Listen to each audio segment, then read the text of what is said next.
c'est ça, c'est le parti populaire. Le problème, IDPS, c'est ça trop combattu. Baluki moyen ko boma président Félix Tshisekedi physiquement bakokite. Baluki moyen ko destituer constitutionnellement bakokite. Maintenant ba komi na politique bazoy basusu. Côté nini bako pandela likambo concernant président de la République.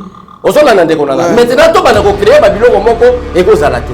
IDPS c'est le parti politique très organisé. Nous avons un président du parti. Mais mon frère allait vérifier ministère intérieur et ça. Nous avons deux partis politiques au nom de l'IDPS. Bien signifié IDPS qui bat ça et IDPS qui se fait. Pourquoi tu parles des IDPS? Nous comprendre qu'avec l'état des droits, que nous avons la seconde siège, nous avons un drapeau en Alongolia. Quand la police a fait la Kinshasa, et ça, il n'a pas de moussous sur la fin du mois, à ce simba salaire. Est-ce que ça milicité? Dès que quelqu'un touche l'arme avec la tenue, est-ce que ça milicité au sein de service à sécurité? Na FCC Mobimba Banda Joseph Kabila perd là-bas parce que la personne comme moi, ou à Fana de Tchèque, c'est Kabila ne peut pas être mon président. Je ne peux jamais aucun jour travailler avec Kabila. Et l'autre, comment on m'a l'âme, ça l'a marqué pour l'intérêt du peuple congolais. Eux, où en Belgique, ou soit où en France. Il y a ma belle mot ça. Et en plus, tu as l'interlocuteur, n'a pas poli pour proposer dialogue, Martin Fayou. Est-ce que Martin Fayou va faire sa proposition à madame pour peuple placer? Selon l'organisation de l'IDPS, Tibala n'était pas préparé pour être même vice-ministre, même mandataire. Il était préparé au service et assainissement. T'as là, parce qu'on peut se primature. Non, Joseph Kabila.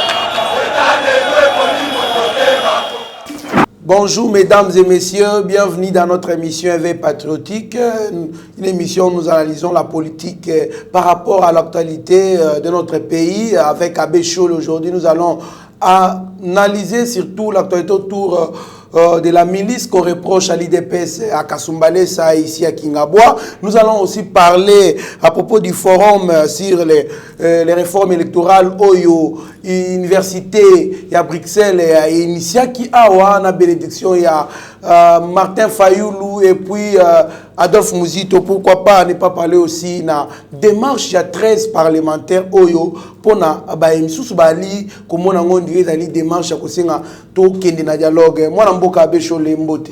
Mbote ndeko nanga Trésor Kandolo, Mbote bandeko nyoso balingaka biso partout na cadre éveil patriotique.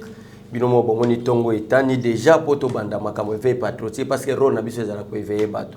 Et nous allons attaquer tout le monde qui va aller au-delà. Il y a un principe établi.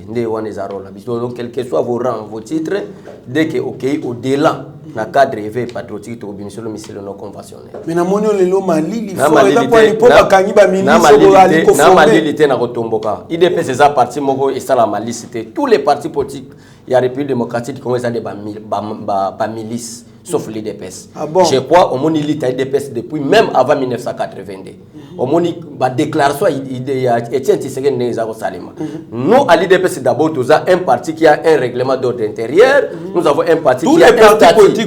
Basala nangote basala ba statut bazwa ba yekola do oh na babia on est piégé hein. Nani babia on piégé. Donc Babylone mo ba copier car na kati ya statut ya IDPS pour te ba ki na osala ba statut na bango. Ozolanda. Soko tali introduction ya statut ya IDPS o mona ka yango eza na Esida Martin Fayoulou, yango eza na kati ya MLC, yango eza na PPRD. Même écrit IDPS la copier quelque part que avant 82 partis. Donc avant Mobutu asali coup d'état, ba parti nyo sezalaki ya kale kufaki. To yeba ka impère. Bon la nga depuis na botama. Mais bisa wala makambo kala alkaïque mon frère, je parle le temps makambo eko beba. Tant que Mobutu a sali coup d'état en 1965, la partie est allée sauter. Tous avez une partie d'état, tous avez une partie impair. Ba cri à impair est ça différent na ba cri à IDPS. Au Hollande, IDPS n'est pas ça la ba cri si le loba bazai ba komi kotangu sango pe partout. Si le loba Fayoulou na ba Mouzito ba komi ko lobango.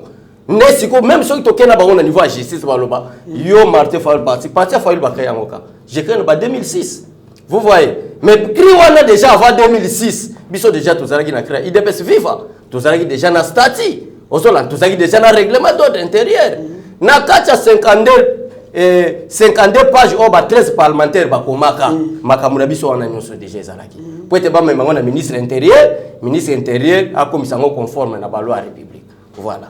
Moi, en tout cas, il y a à boire et à manger parce que 52 pages au Bakoma, qui dénoncer je ne pense pas qu'ils aient une statut, il y a IDPS sur ces points-là. Le lobby statut, c'est un lobby qui a makambo nyosotozo loba, Bakoma qui a mon akati. Nakati. Ça va, on a discuté parce que c'est pas ça notre débat. Le débat n'est que milice na Kasumbalesa, milice na Kingaboa, des drapeaux des IDPS qui brandissent là. Qu'est-ce qui ne va pas au juste? IDPS, c'est ça, c'est le parti populaire. Na Congo, IDPS, c'est ça, c'est le parti politique. Nous avons répété. Parti populaire, mais il y a un nombre de députés, mais il y a un parti. Cause la député belé linko le baté même matin fois la bima pe député et linko le bakaza populaire ko les gars même biso je vous dis na ça populaire ko les gars même matin fois partout na ko kende awa tozo kende no to kende na point kwenge au moins la délégation ne ba yamba cause la bima député zelo côté osola na ndeko nanga mais ngana lingi na pesa cadrage na par rapport ya makambo bato bazolo ba milice to Kabila combien de fois calciné bataille de pesa na katia siège. Combien de fois, même 2016, voté que dans le centre interdiocésain, Boula Bango est arrivé pour bloquer IDPS, dans Zelaya, Adnani, Bruno Tibala, Koloba était dans le IDPS, Batubakunda Kamindoki. Voilà pour tout ça dans l'opposition. C'est Kabila qui est le président de la République. Combien de fois, ça la IDPS Mabé, on a marche tous autant la plusieurs fois, même revolver à pas bimate. Kaka lelo o IDPS a un pouvoir et c'est lui qui est le commandant suprême des forces armées congolaises, c'est le président Félix Tshisekedi. Yo yebite ngana yebite ke c'est ça bomba. Ngana yebite ke Félix Tshisekedi a sali passation pacifique du pouvoir à Joseph Kabila. Bagade républicain au laissé par Kabila Bazaraki naï. Et lelo il y a une formation militaire de Salema, Félix Tshisekedi même na terme bateni ozo na même bateni eza différent au Joseph Kabila Tikaki. Pour créer une milice pourquoi? Ce qui est le président de la République, ce qui est le par exemple de président de la République a instruit par exemple le ministre de la Défense, qui est la poste militaire. Le ministre de la Défense, on a combattu l'IDPS pour s'inscrire normalement. Où est le problème? Est-ce que c'est un problème pour créer une milice? L'IDPS c'est ça, c'est le parti populaire. Le problème l'IDPS c'est ça trop combattu. Baluki moi comme ma président Félix Tshisekedi physiquement, quitter. Baluki moya ko destituer constitutionnellement bako quitter. Maintenant ba comme na politique ba so ba susu côté ni ba ko bandela likambo concernant président de la République. Osola na ndeko nanga. Maintenant to bana ko créer ba biloko moko et ko zalate. IDPS c'est le parti politique très organisé. Nous avons un président du parti. Nous avons un secrétaire général. L'IDPS est composé par des fédérations. Après fédération, nous avons des sections, des cellules. Parlement debout même au même parlement debout na biso ils ont structure d'appui il y a IDPS mais ils ont parmi les structures formelles à partir donc quel est le problème avec l'IDPS d'abord au moins du fait que ça parti populaire tout le monde ils ont fayulu bataille melso batunyo so PPRD oyo au même temps na bango na coalition mais sous na bango so partenaire na kati ya nini ezate dawo ozomona makambo na omemelanga na sima zelana na so likambo du fait que misu na bango c'est ça va viser le président de la République ozolanda misu na bango va viser président de la République ndenge na uti ko yebiso ke ba uti ko luka moye ba bomé même physiquement ba décider constitutionnellement ba moni ke ba kokité nzele za maintenant ba banda ko luka peut-être bato baza un peu faible ba simbise drapeau ya IDPS à l'exemple est-ce que Mukuna est le combattant de l'IDPS avec Mukuna maintenant on va tout sur drapeau IDPS va gagner avec Mukuna. Il est qui à l'IDPS? C'est un serviteur de Dieu. Pour entrer dans le dossier, et ça, il n'a pas combattu. Chez moi, présence, il y a IDPS, dans le cadre de soutenir, citer et rétablissement plutôt, il y a état des droits. Vous comprenez? Parce que non, en tout cas, quand même, nous avons commis, et puis, il y a un dossier politique, mais juger on peut libérer par rapport à nous makamweza misusu ba offendre ba dossier de ngana zo biso ke naza contre avec Mukuna te na dingina ta sokara degré nini bato ba combattre à IDPS. Combien de fois na sali be mission na yo neve patriotique ko défendre dossier avec Mukuna. Cela veut dire pas que na contre avec Mukuna. Mais na linga tali sa yo kaka na peuple balanda biso ba piège boni ba tiaka na zela IDPS. Nga combattre IDPS na notion na zwa. La formation que moi j'ai reçue, l'enseignement que moi j'ai reçu auprès de Tiens Tshisekedi wa Mulumba. Na okende oyamba par exemple avec Mukuna na drapeau IDPS. Ça c'est selon moi. Mais je suis sous combattant de l'IDPS. Le problème là, c'est exemple, Tibala a l'ongwe na IDPS. Abani kotia maintenant le drapeau IDPS na moi bureau na à Somba na Wileri pour comprendre maintenant que ce n'est pas Joseph Kabila qui est le président de la République. Azako Simba effigie à IDPS hier Bruno Tibala. Azotamba nango. Quel IDPS parle? Tu vois maintenant les problèmes. Il a les effigies de l'IDPS. C'est pour vous dire quoi? IDPS donc textuellement. Maintenant, les noms là-bas, solo à Kingakati, il est membre de la FCC. Mais moi, il a quand même. C'est-à-dire quoi? À l'époque, est-ce que le problème de le journaliste, nous parlons des sources ou bien nous parlons de l'IDPS? Qui est membre de l'IDPS? Pour adhérer à la FCC, il faut un soubassement, un parti politique, un regroupement politique. Mais Tibalazali, la partie où il y a IDPS. À partir de l'IDPS, nous avons combien de l'IDPS selon la Constitution? Nous avons, selon la Constitution de la République, les lois, où ils ont fait ça partie. Nous avons deux. Non, Kibasa et l'IDPS. C'est Bruno Tibasa. Je vous dis, ils ont répertorié la partie politique. Et ça, ils ont IDPS à Dani, Kabila Zagosala. Allez vérifier dans le répertoire de la partie politique, parti à Tibala les a reconnu comme IDPS officiellement. Et ça, une façon qu'on brille du fait que tout ça, il y a encore un service. Souci la bango zalaki parce que Bitumba Félix Tshisekedi de bandi les lotés. Souci la bango intégrité Félix Tshisekedi de zalaki nango, sérieux Félix Tshisekedi de zalaki nango. Bolingo Félix Tshisekedi de zalaki nango pour Mboka. À l'époque, il y a une négociation, il y a un centre interdiocésain. Ba empêcher couper ça et primature. Ndenge toyoka pour organiser les élections, Kabila boya ko organiser. Souci la bango comment est-ce que tu peux combattre IDPS et te Félix Tshisekedi de pouvoir te. Ndeto Tibala. Mais mon frère, allez vérifier, ministère intérieur, nous avons deux partis politiques au nom de l'IDPS. Bien signifié, IDPS Kibasa et IDPS Tshisekedi. Où est-ce que les IDPS? Nous devons comprendre qu'avec l'état des droits, nous avons un siège, nous avons un drapeau en Alongolian. Nous avons un peuple nini. Nous avons confiance dans le cadre de veille patriotique. Nous sommes un complot contre le président de la République. Pourquoi nous avons un complot contre le président de la République? Tu as la déclaration et Salima. Nous avons la déclaration, c'est un professeur. Nous avons la déclaration, l'histoire de la République démocratique du Congo. Mais nous avons combat Jamar Kaboun, nous avons combat Gisté Kabouya, nous avons interpellé par la justice. Mais au cadre de la FCC, professeur n'importe pas quel professeur il y a cours, il y a droit constitutionnel. Il faut interpeller Jean-Marc Kaboun, il faut interpeller Augustin Kabouya. Or, la milice, est-ce que comprenez-vous, même au sein de la police, ils ont matriqué. La police au Kabila Tigeli Bisso. Nous avons le rôle du président de la République à travers le ministre de l'Intérieur. Tu as déjà qu'on a l'identification à tous les policiers. La police a fait la Kinshasa. Et ça, il y a la fin du mois, à Zosimba salaire. Est-ce que ça milicité? Dès que quelqu'un touche l'arme avec la tenue, est-ce que ça milicité au sein de service de sécurité? Et ça déjà milice créé. Il y a même insécurité la Kinshasa.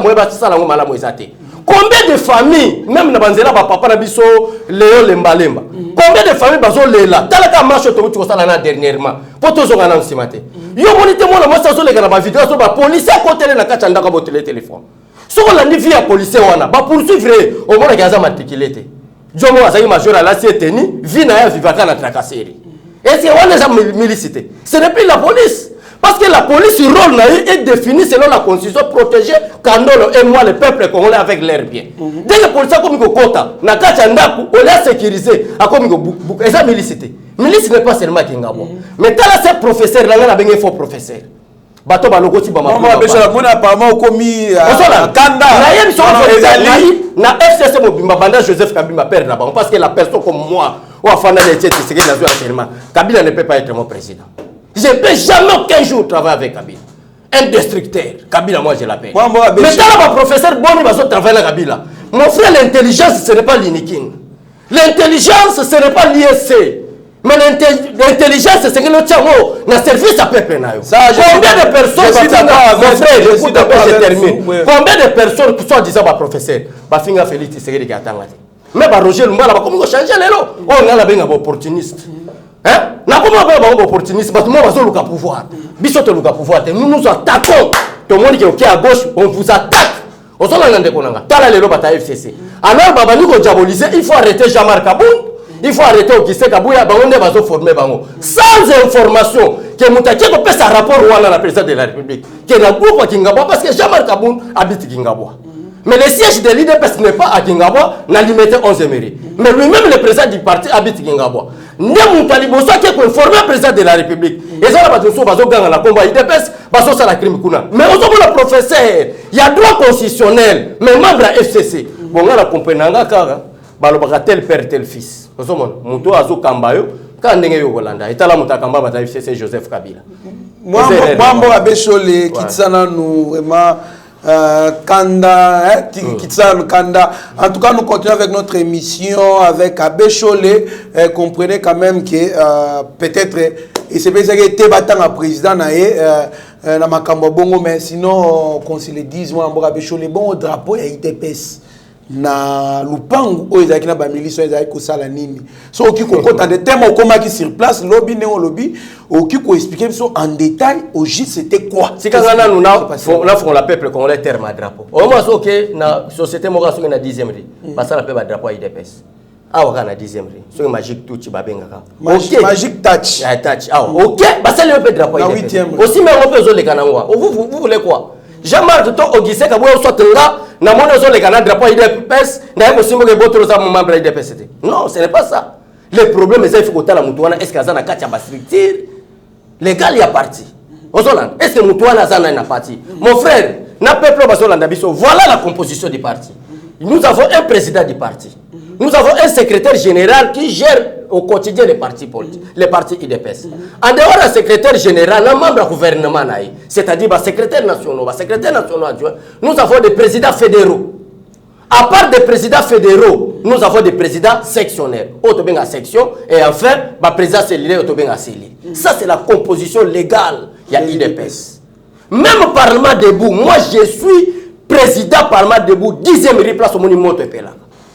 Au y a 10e riwano la place Montepé, place ça est reconnu. Bisoto comment ko bengo ba structure d'appui, mais ce n'est pas la carte il y a organigramme parti Parlement debout ça. Donc vous travaillez dans les et quand nous sommes bisoto kambana Parlement debout, ceux qui osa soupe voir routine d'abord aux années. Malgré que le Parlement debout, place toyaka au la débat politique parce que biso na Parlement debout tozoka. Tout le monde qui parle de la politique, tozuma lo par exemple Bobem na.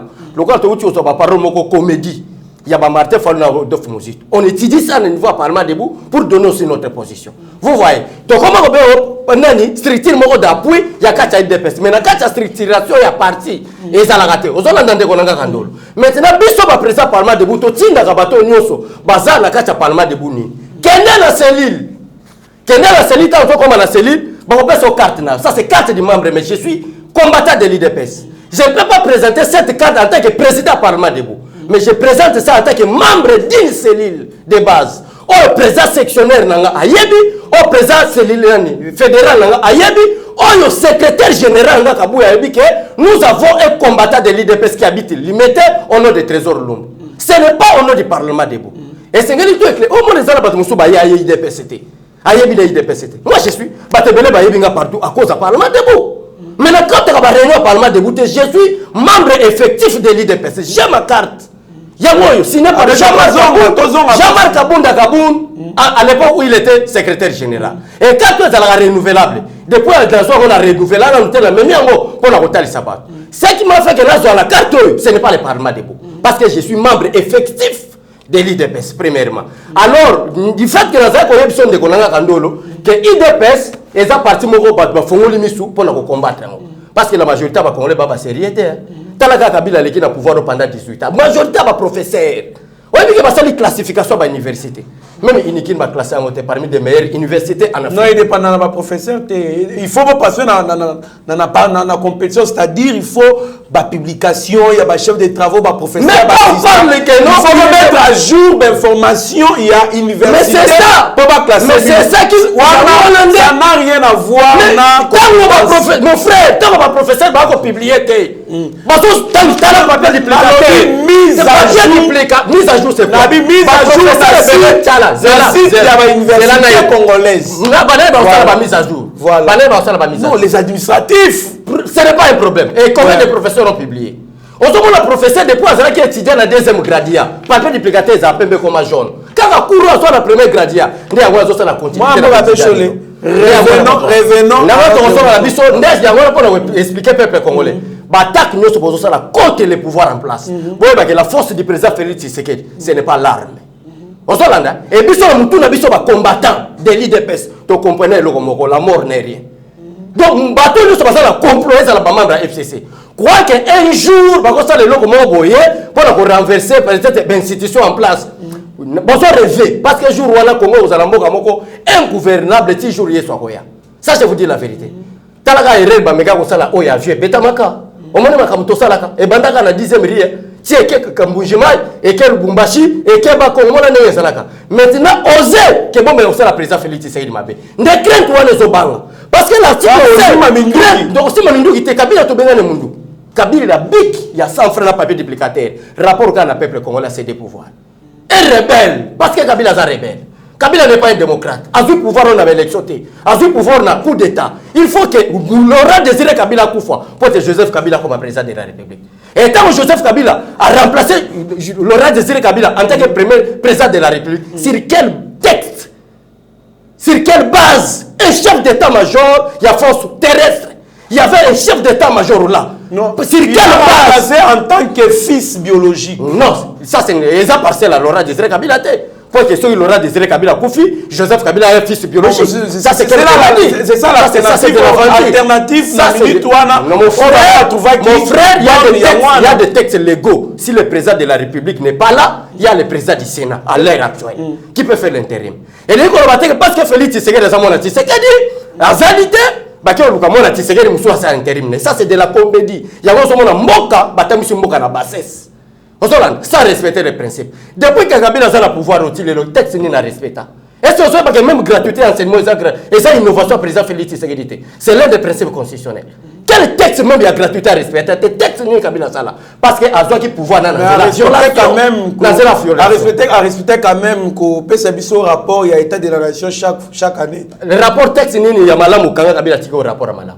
Discours depuis a commencé à la coup d'état en 2001 Kaka Yangwana. Kaka Yangwana. Et là on y a Kanga Kabila tamo. Rien. Bassesse. Mais tout autour, on va continuer. Donc, on a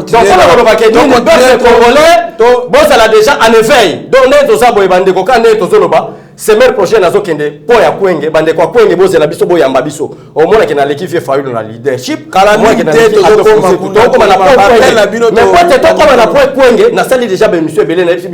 avons besoin de moyens pour que faire sa base. Merci beaucoup. Merci beaucoup, Mme Mboka Bécho. Le forum sur la réforme électorale initié par l'Université de Bruxelles. Oezali Bongo na appui Makasi. Il y a Bandi Konefsa la Mouka, le coordinateur de la Mouka, Adolphe Mouzitona, partenaire na ou soit collaborateur na Martin Fayoulou. Réaction na l'Indengeni Belgique, Aya ko pesa biso ba leçon ya ko réformer le système électoral nabiso. Qu'est-ce qui ne va pas au juste? Ndeko nanga trésor kandolo merci na question et loko nyoso utaka na France na Belgique yeba bezaka mabe. C'est contre le peuple congolais. Et ceux qui le Congo comme na bakabila ba ngoka na ko prouver yo. Ceux qui le comme na batuluka ba Joseph Kabila ba ya gérer la République démocratique du Congo à cause de la Belgique. Et loko moko malam go sala makate pour l'intérêt du peuple congolais. Eux ko uta na Belgique ou soit te uta na France. Ya mabe mo sala. Et en plus t'as la interlocuteur na bango ba poni pour proposer dialogue Martin Fayou.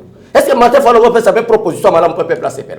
Quelqu'un qui était député provincial. Mais pour député provincial. Ayo comme député national. Et là on même loi ni proposition loi ni na sala banda na députation provinciale ti na députation nationale. Et l'autre côté. Des propositions ayo pesa ngoyo. Quelqu'un qui viole même article à chambre na règlement d'ordre intérieur. Donc les articles à chambre anda kwa batu. Ndenge Sénat bazaka na règlement d'ordre intérieur na bango. Ndenge Assemblée nationale bazaka na règlement d'ordre intérieur na bango. Wana za chambre na bango. Donc ba règlement d'ordre intérieur za chambre ya bango. Quelqu'un qui viole ba règlement chambre na ndenge akoya ko respecter ba règlement ya mboka. Jamais. parce que na katia lamuka article 5 et yebisa ki bango clair que nous lamuka biso to kende élection avec la machine à voter. Martin Fayulu sali tourner à République démocratique du Congo na moment campagne. 5 provinces à lobby non la machine à voter a comme na suka ekondima machine à voter aux élections manque à constance politique et ça na Martin Fayulu changement pamba mais bazaki précision bazaki bangonyo surtout ne bazaki ba coordonnateur ya lamuka d'abord il faut y battre biso na to telemela makambo présidium malgré les anakacha ya dossier na biso te et sengeli peuple aïba biso to telemela ki l'IDPS qui attend l'ité pour les multipartisme to le baki bande ko na biso LMLC bande ko na biso décidé partout on est des frères congolais donc il y a une élection que les meilleurs gagnent nous avons quand même un piège il y a quoi infiltrer président Félix Tshisekedi va écarter un homme faible parce que selon la France et la Belgique posé une question il y a proposition à la Mouka était l'ambition était de chasser Kabila mais remplacer Kabila par un autre Kabila. Un autre Kabila, c'était M. Fayulu, un homme plus faible. Remplacer Kabila par un autre Kabila, ça veut dire quoi? Ça veut dire quoi? Kabila maintenant n'a fait un mandat. Selon la constitution de la République démocratique du Congo, les élections devraient être organisées en 2016. Kabila n'a souka comme il n'a souka. D'abord, il en 2011. Si c'est que prête serment, Kabila prête serment. Et même si on a dit Sabeba, qui est accord cadre, il y a dit Sabeba. Ou il y a régler conflit. Il y a des bateaux qui prêter serment pour gérer Mboka Malamu. Kabila Boui Kosalango a une concertation. On a leader on sur la Mouka Oyo. Bon, on a une concertation. Lui qui est IDP statique les mots. Mais attends, je vous explique. Quand on avait on a été à sa Judas auprès du Seigneur Jésus-Christ pour lui donner un simple baiser. Tu comprends pas baiser et Razaï Pemene, c'est ce que tu as mais qu'on répète comment Martin Fayulu pamba parce qu'il y a un leadership. Mais tu peux savoir moi histoire mon peuple complet ni la marché de la liberté c'est ça le passé. Ngala ni na isa peuple congolais boy. Na vraiment Martin Fayulu c'est mon collègue. Combien de fois est-ce que yo mona déjà président Félix Tshisekedi matana parlement debout. Chaque fois na yebso le logo peut-être mon en comédie. Nani vieux nani saf.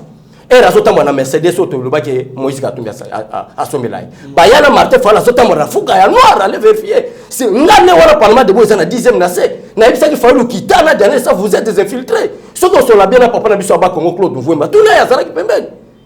Et bah ça la situation na bango comédie na bango baza benga rassemblement. Et comment sitting na bango ko ya ko mataka ko lobaka n'importe quoi.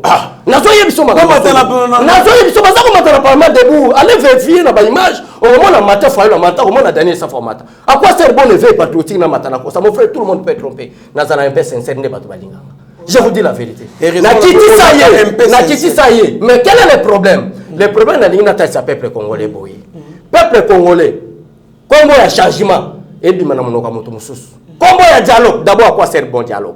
Dialogue à sous que clôturer ba dialogue nyonso. Et ça dialogue tokenda na Sun City dialogue intercongolais. Pourquoi dialogue wana tokenda ki? Parce que le pays a été déjà balkanisé. Jean-Pierre Bemba na côté province orientale. Robert Roi Olelo, rebelle à Kabila lelo comme membre allié principal ya Kabila. Na côté est pays, ndeti seke dia telemi akena Congrès américain, akena Union européenne. Bo sangisa ba politicien to kepote kento kende na dialogue inter, ya na dialogue ya Sun City. Oyebi mutatemere américain. C'était Jean-Pierre Bemba.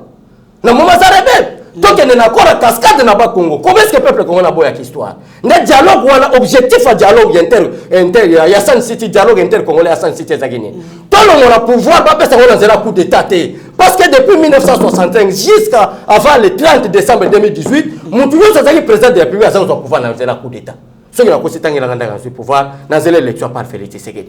D'ailleurs, on a dans la Sun City. Total, ça peuple congolais. On a pouvoir répéter ça dans Mandouki. N'est-ce Jean-Pierre Bemba dans Mandouki. N'est-ce Zaria Sourbera dans Mandouki. Tous ont pouvoir, tout peut ça dans peuple. Article 5, la souveraineté de l'État appartient au peuple congolais. Peuple a commis souverain, a commis qu'on a dirigeant mais à quoi sert? Bon, quel est le rôle de ce dialogue maintenant? En attendant, nous sommes déjà à l'horizon des élections 2023. Impact, il y a dialogue Zani. Il y a moins de gens qui Félix Tshisekedi na comprend ko sakanate. Mais nzambe ya mawalobi na bakomi na yo on vous fera la guerre mais on ne vous vaincra jamais. Basali bitumba ba bundisier ba kokite lelo bakomi na dialogue ozo muta na France na Belgique. Ozo comprendre ndeko nanga. Pourquoi la France ne peut jamais ou la Belgique ne peut jamais travailler pour l'intérêt du peuple congolais. On est malheureux aujourd'hui à cause de la Belgique. Kene na ville qui quitte place na Botami. Tambola. Le pays n'est pas construit. Mais va diriger Bissot. Les années 65 jusqu'à les années 60, jusqu'à les années 60, est-ce que vous pouvez comparer la République démocratique du Congo de 1960 jusqu'à 65, la République Alélo? C'est la bassesse Il y a des Belges qui le peuple congolais. Les Belges qui ont une division. Batiki tout a dirigé pendant 20 ans. Et comme moi, on a dirigé moi, on a pouvoir. Or que batu ba yebi rôle ba touchi ba balkaniser Soudan d'ici, na Soudan du Nord. Exemple balingo. Ozolan, ba yeko s'approprier na Congo pour le que le fait que Congo est riche. Na nyos, tous récupérer ba moi Congo pour balkaniser Afrique centrale. Nzamba yeki mawatindi Félix Tshisekedi. Ba moni douceur à Félix Tshisekedi abololete. Le lot na Félix Tshisekedi na rencontrer bango. Mon frère, septembre to ko tachito ko manasuka. Qui vivra mon Ola kaka. Na la maman avec sur les 13 parlementaires caméra boy. Caméra a comme go bela na prison pour qui na Belgique. Jour caméra bo ça les rérabima. Pour caméra bima il faut expliquer biso boîte de Pandore. O alobaki ya koloba izani. Pour caméra bima il faut pas expliquer biso mbongo ataki wapi. Ndabima libanda mboka. Nous avons malade kama caméra. Et dit qu'après ça lui fait autant de prison ya bela ataka caméra lelo ya beli. Pour la web c'est ba même politique à comédie. Na manifester impolitesse devant les tribunaux. Ça, c'est manque de l'éducation politique. Je vous dis la vérité. Donc, merci beaucoup, mon frère. Moi, je suis sous émission na biso 13 parlementaires batubali kolobake et ali na agenda caché moko ali ko tambola ba lukande dialogue. Donc tozonga sous na dialogue, to mema na sous na transition. Ba démarche tout ba ki okutana ba toana c'est pour viser un dialogue. Mon boka bécho, bon boka oyo, et cause à des dialogues, un dialogue. Donc, population qui se retrouve pendant que tu as eu une transition, partage à gâteau, tout ça qui boka bécho s'est développé. Les problèmes là où tu vois sont des gondangandolo. L'issue la communauté internationale ou l'issue la Union européenne na kacha régime a fait les Tshisekedi sate. Balingi baba na ocha l'issue na bango. Osoland, Kabila saraki mayela comprendre que non, bateau bazote melanga. Azuika na bateau bazana sanction Union européenne, atie bango na ben institution.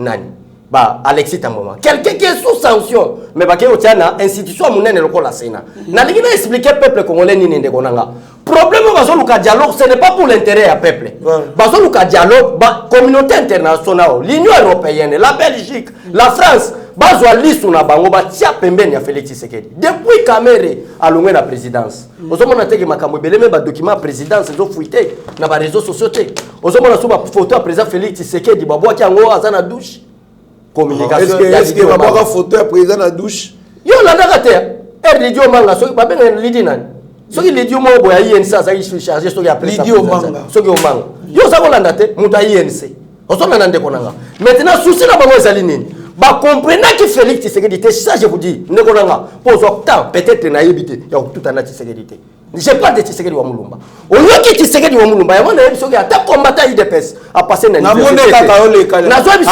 ta combattant IDPS plusieurs fois na zo yebiso wa mona yoka Tshisekedi tout les cas question Tshisekedi a répondre au senti qui était Tshisekedi wa Mulumba na li il a expliqué peuple congolais ni combattant IDPS batebele ba négligeaka wana na domaine politique faites attention Ozolanda, bisoronga biso eza ko veiller peuple congolais. Mais Bruno tu vas combattre IDPS. Mais na kati ya famille ba faible bazala kati. Ti Tshisekedi alinga comme président de la République to bandi ko gérer mboko na Tshisekedi wa Mulumba. Ti bala alinga za ministre te. Baza bato to préparer ba ko na assainissement ko kombola ka balabala. A comme ministre de la régime Joseph Kabila. Je vous dis la vérité. Je vous dis la vérité. À l'époque to checker porte-parole pour quelle raison parce que IDPS c'est ça na kati ya conflit belé. Mais selon l'organisation de l'IDPS, Tibala n'était pas préparé pour être même vice-ministre, même mandataire de l'État. Il était préparé au service et assainissement. Tala Baké peut se primature, na Joseph Kabila. Vous comprenez? Asa Moutobi sur l'IDPS Toyebani. Tobeni Moutoyo sur le pouvoir. À cause de la ministre, à cause de la boy. Oyo Tochaya Kombola Balabala. Ils ont un service autre créé pour la Batibala. Vous comprenez? Quelqu'un qu'on a déboursé l'argent pour Obimisa Koboïsa, ou on a toujours siégé dans 10e mairie. Notre secrétaire général à l'époque, Bruno Mavungu, t'as toujours siégé pour nous. Si Balati secrétaire de mission pour réhabiliter, quand le siège a été personnes dans la 11e mairie, papa m'a salé là, moi on est salé, à salir dépense à $1000.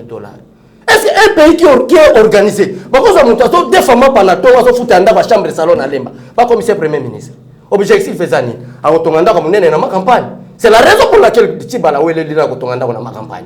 Et le jour où notre papa ma campagne a bien ici inayo, toqué, batem ici dit papa. Et c'est mon wana Tibala. Mais t'as la fait venir à son quoi. Vous plaît, quel est le problème? Na moi une année. Quel est le problème? Quel est le problème avec Félix Tshisekedi? Même Kabila ne comprenait pas Félix Tshisekedi. Même tant Félix Tshisekedi ailleurs le je ne peux pas fouiner le passé. Peuple congolais bino batwazo landa biso. Tant inspecteur baso sala ba contrôle. Ça ce n'est pas le passé. Tshisekedi a compris que Kabila un Koulouna mais président de la République. Mais normalement on est à Zanamoun. C'est vous. Est-ce que tu me la brutalité? C'est vous. J'assume mes propos. Comment est-ce qu'un président régime ou un régime à solo va calciner votre IDPS? Le 19 septembre 2016. Parce que tu revendiquais marche électorale. Réplique pourquoi? Nous avons revendiqué pendant la journée. Mais pourquoi c'est le peuple. Le peuple va organiser les élections. On a dit Trésor Kanolo, tout Lukabata Mayele, même les bandes Mboko. On a dit que Kabila ne voulait pas organiser les élections en 2016. Il est tombé d'abord dans l'infraction de l'article 165. La violation intentionnelle de la Constitution. On peut arrêter Kabila. Est-ce qu'on a mis un vraiment ça sérieux? Mais pourquoi on n'avait pas arrêté Kabila? L'article 165. Le nom de la comédien politique, Théodore Ngoy, a mettre le président Félix Tshisekedi en accusation. Théodore, merci beaucoup. Moi, il y a les gens qui m'ont appelé. D'ailleurs, ils vous ont aussi appelé Nabandundu. Babi, frais et examen d'État, 250 000 francs par mois. Et cependant, l'État congolais a foutu bon pour Nabana, surtout. Il y a école, convention école officielle. Mais comment est-ce que Nabandundu Bali Kofuta Bongo, Pébélé Bongo? Ndeko ça la passe. Ceux qui Congolais ne sont pas comprendre que dans la République démocratique du Congo, il faut chercher l'homme qu'il faut à la place qu'il faut. Problème est que les Congolais, tous les gens ya coterie, mutunyo salinga tirer couverture dans la province. Qui est Martin Fayulu di bando de Muteke? On t'abandonne notre série derrière. Il y a Jean-Pierre Bemba, on est en zone, mais il y a commissaire député. Conséquence, il y a mes gestions dans Boka. Tala les lois. Fatia promet que Bapara comprendre les souffrances à Bapara. Biso ba auto solo ba lelo pour la gratuité enseignement. Nana bana na tanga sakata. Bana na bota ba komina na l'école même maternelle peut-être cette année bazo bana de kota école maternelle. Mais on est bazo bénéficier. Ba toi FCC na batala muka po ba bote belé. Bazo comprendre de konanga. Ba on est ba ko bénéficier na makambo wana. Mais biso ba auto sociali de on va ba cash ba bote. Nazo biso moi qui parle côté nga cash parce que moi je ne connais pas. Je suis pas membre du cash. Je suis membre de l'IDPS. Mais nga yo mutai IDPS na boti mingi te. Bana nga bazana na niveau antique te. Mais soko tali bande ko nyo so FCC ba gangwana. Ba bota yo ibite mona mwasi moko. Azali mona musala ya Lexi atembo mama boti sa epe. Mais il paraît bakangi mona mwasi yango. En tout cas nazo luka information to ki bakangi. Nazo luka information état des droits bozo prôner bazo kanga muta. Ndeko pour na tanya ngona ba Facebook na tanya ngona ba réseaux sociaux. Ça je vous promets. Nazo luka information jour to yoka ke il est aux arrêts. Ndeko na kolega ka neve patriotique mona makamto ça. Continue alors avec. Ndeko ngozo mona ndeko na majorité batu ba comprendre kité. Ozolan. Maintenant le Félix Tshisekedi a comprendre des souffrances à peuple congolais. Et là on libosol bi ki attaque tout que to zali la décadence.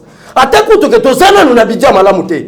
Na privilégié na ba parents, la gratuité enseignement. Tala batu bazo comprendre combattre. Kaka ba congolais ba momoko. Kaka ba congolais ba momoko. Ndeko na kandolo 250 000. Ndeko na kandolo 250 000 francs. Ozo senga. Pour la rosale examen. Peut-être batu ba yebi pour kwengete. Pour kwengeza presque aux environs de Kikwit. Si on a écouté aux attaques, on a été pour comme la poire. Il faut voir vie parce que je suis originaire de Kikwit. Nathalie la cité de la fraternité au Babenga. Donc il y a côté mon Adolphe Mouzito. Côté mon Adolphe Mouzito mais comment faire nous na yokate. Na côté bando. Na yoka combat faire Martin Fayulu m'a dit. Mais Adolphe Mouzito na yoka ta bazo yibambo na Kabila. Mumbala. Ta bazo yibambo na Kabila Adolphe Mouzito na yoka ki komoneka. Ta bazo yibambo na Kabila zo Kabila ba jouer lokola Futuka Makila Ange Noir ya Kikwit wana l'équipe na tika ki à l'époque depuis na mona moke. Ozola ndela ko yeba ki Adolphe Mouzito azala. Ozo comprendre ndeko nang. Bon azo yibambo na Kabila zo ke pesa ba jouer. Mais tala motema mon frère est-ce que yebi ke intellectuel passe baluba ke province bandu ne bimisa batama il est bien sûr batama mayel. Mais mayel na bango contribuer ni na développement provincial na bango. C'est que baba zoba, il faut dire clair. Bon, on dit limiter des mesures d'intelligence, c'est la pratique. Voilà, pratique. Mayel bandu batangaka votre intelligence et contribuer ni na province na bino. Mais tala ba payane bazamayel. Bayela bula balkanisation Kabila, j'ai pas de Kabila. Ayela bula balkanisation. Mbongo nyuso baninga batia pour le développement de la République démocratique du Congo. Bake ko tonga ville ya Kindu na Maniema. Avec intention que un jour bako balkaniser. Et comme capitale na bango. Mais peuple congolais bela ko ya bula kisha. Et comment yo bula ke batata ko ya zako tonga ba université na bula ni. Ya ba congolais? Ah mon frère, il faut pas rêver. Mon frère nzambe pas pambola yo mutu. Koko c'est la mutu makamute loba makambo solo.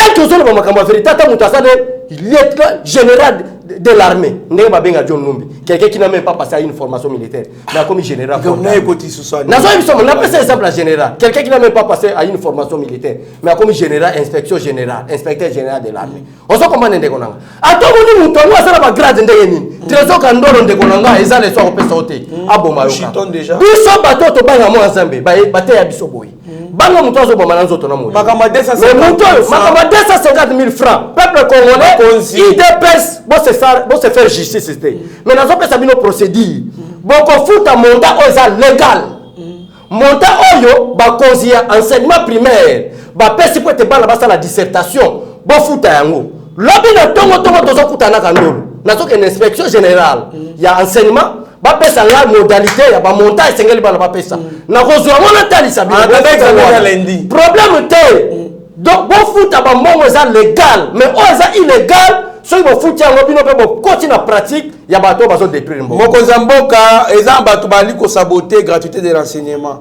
en tout cas na bandundu kuna batie 250 000 francs pour mutu asala examen alors bato babengi biso ebele bali koregrete baparent bakenda na parlement debout na tongo baparent baki oselamante kuna donc mokonzi ya mboka vous êtes la personne la mieux informée bozali na bato bali kuna sur place botinda bango basa banquette vous verrez que l'information que nous vous donnons est vraie. Moi mboka bechole nous chitons déjà un mot pour na kuluna je vous dis vrai na masina kingasa donc banda marché liberté kita njili Petro Congo je vous dis komekate ou kita en pleine mbula ou kiti ba depuis na nyonso et puis ba kuluna ba komi ko se coopérer na ba veni okuta ba kuluna excusez-moi bazu moto ba bomi minda batelemi liboso lupango mo bobule ko bafanda kawana tango ya boye batio na katikati babisi ba machette babotolo nyonso bakoma ko vanda na babar na ba prince na boulevard pena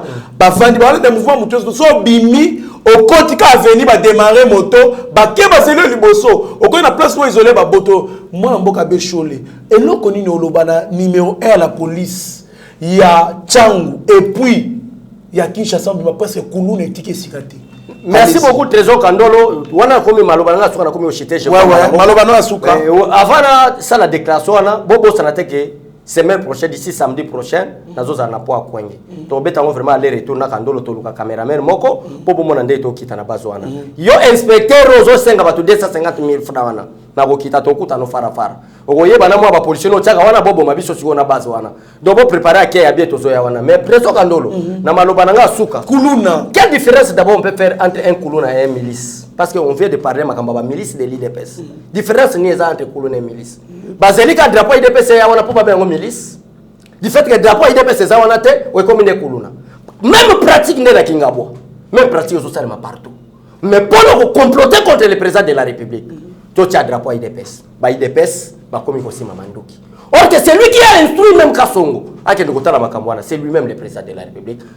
Sur ordre du ministre de l'Intérieur. Mais bango ba diaboliser.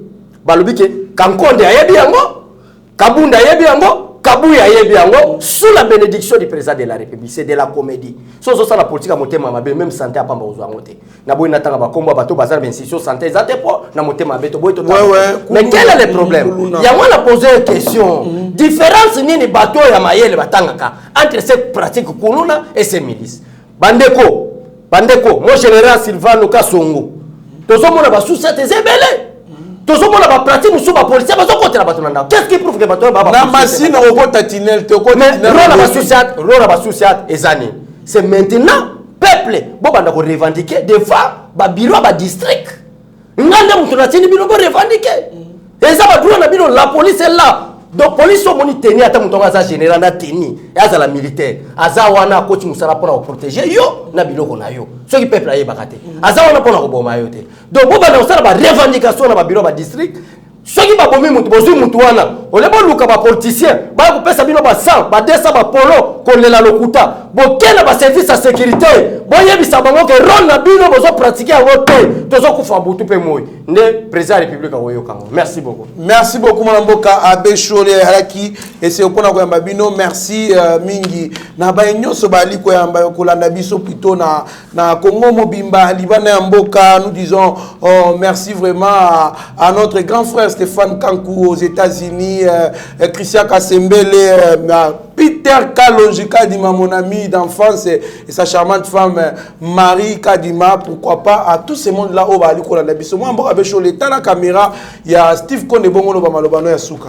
Merci vraiment de Konanga Trésor Kandolo, merci beaucoup Steve Konde Mitterrand, Eric Mobia, la staff technique Mobimba, Yeba TV. Na confiance pour pesa biso to visa mototé pour la la classification ba politicien na mona nani to ko visiter biso to visa kande bato bazo kende à l'encontre des principes établis. Il y a des élections organisées na mboka le 30 décembre la CENI a publié Félix Tshisekedi comme président de la République confirmé par la Cour constitutionnelle et l'institution numéro 1 de la République mon cher na wana yo ko tuna question te peuple congolais boye baté nous n'avons que 4 institutions. Cause la tête, mutumoko juriste, mutumoko nani aye aya ko formation ana. Mais l'institution, là ta nzota mutusoka se déplacer à Bruxelles. Abimission ordonnance assignée à Bruxelles, va mettre en pratique c'est l'institution présidente de la République. Ne jouez pas avec l'institution présidente de la République. Même le premier ministre il n'est pas l'institution. Il est le gestionnaire d'une institution qu'on appelle institution gouvernement. Même Mabounda là, vous voyez, il n'est pas institution. Mais il faut pour qu'on appelle l'institution parlement, c'est l'ensemble du Sénat et du Parlement. Et la composition de tous les sénateurs et les députés. Il n'y a pas une institution. Mais il n'y a qu'une seule institution. C'est le président Félix Tshisekedi. Quand il a le cas, place Bissotozali. Institution mobilisation les cas. Ils ont protégé. Dès que vous blaguez avec l'institution présidente de la République, beaucoup de missiles non conventionnels, il y a politique, on a Nations-Unies à l'ingate, alors, Tolingana, Tozalelo Komoko, aux ambition, il y a aucune élection 2023 mais à la ligne où vont les choses, mon frère, n'a pas de pratique même possible. Élection c'est en 2023 pour il faut y baquer congolais. Donc comme on appelle Francis Mayumba Batmusu Bazol Bageboy. Toi identifier peuple congolais, mais ma programme n'a pas sali. Balbi que programme est aussi la tina 2026. Comprenez un peu. Alors tu as Mende l'article 70 alinéa 2, le président de la République reste en fonction jusqu'à l'installation du nouveau président élu. Ça, ce n'est pas moi, c'est Mende en 2016. Qui vivra verra. Que Dieu bénisse le peuple congolais et Dieu bénisse la République démocratique du Congo. Pourquoi pas son excellence, le président Félix Tshisekedi Tshilombo béton. Merci beaucoup. Merci beaucoup, Mme Mboka Bécho, Lenzamba Pambola Yope, en tout cas, na mobilisation pe motivation bali ko pesa na lemba déjà la mitema. Merci beaucoup, une journée spéciale à Michela Moninga Malamu, bébé David, bébé Davina, bébé Daniel, bébé Darren. En tout cas, merci beaucoup, restez branchés sur notre chaîne. Vous ne serez en aucun cas déçus, mais faut être maître de son silence qu'il est plutôt esclave de ses propres mots. Merci.